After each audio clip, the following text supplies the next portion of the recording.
So this was my first real visit to Vuj. I have been to Vuj before. So Vuj is generally speaking a more difficult place. This time I really walked the spaces more. I've got a good idea of where Pomorska is, Piotrkovka is, the areas where my parents walked, and it was very moving. My intention for going to Vuj was part family history, part cemetery. I spent most of the time in the cemetery with my friend journalist Karen Pakula, who was looking for her family origins. I didn't spend too much time looking for my family graves there because I will come back.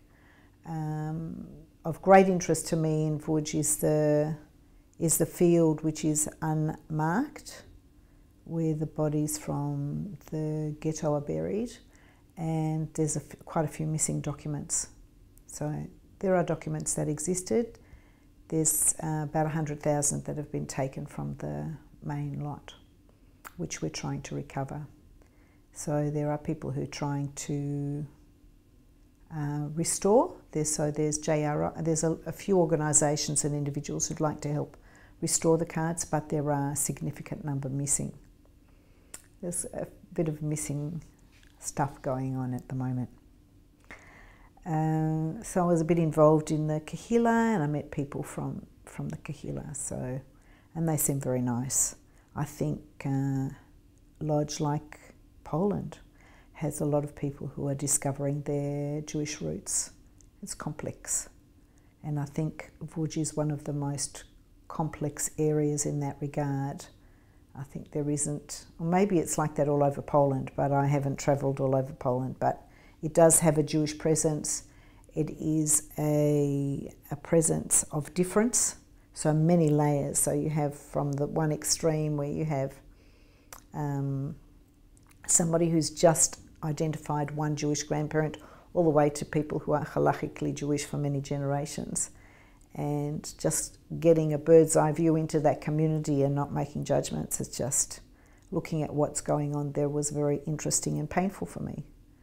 I'm talking about the personal, and I'm talking about something beautiful. So monumental is grand and big and very heavy, and it is. That's what it was. The catastrophe of the Holocaust, which it was on the Jewish people, is that. But in amongst that, what I think as a visual person, what I don't get from the monument is the detail. Maybe it's about 1.5 beautiful lives that were cut short, that never had the opportunity to blossom. The only monument, the only exhibit that I've seen which captures that is Yad Vashem, when you go into the Room of the Stars. And that's really important. I think it allows people another, it allows people in a way that I think big commemorative pieces allow people in a way to dismiss. Yeah, I've heard it. Yeah, and I think that's what's happening now in the narrative, and I don't think in the Jewish narrative, but I think in the narrative of the bigger population, it's not accessible. And I think if we lose the accessibility of what we're trying to say, that's a problem. You know, and I now, more than any time before in my life, I didn't believe that I would see in my lifetime the rise of anti-Semitism as it is now, and the changing of the narrative and the changing of perception.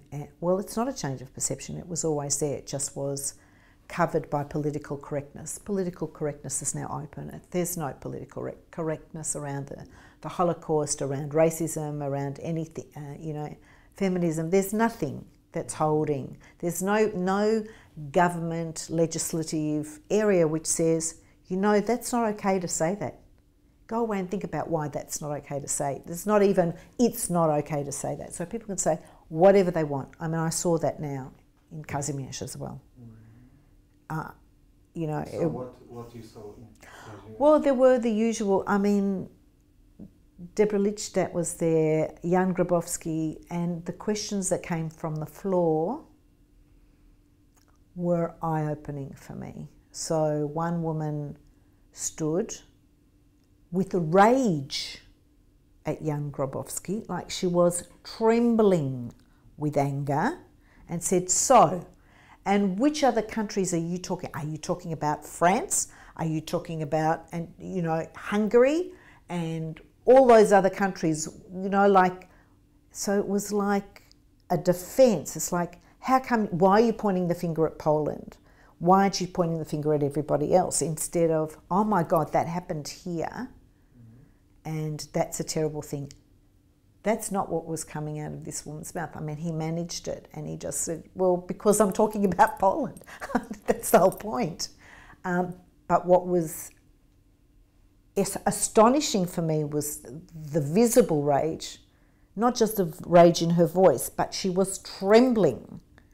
And the questions that came from the floor were of that calibre, very defensive, very protective of Polish memory.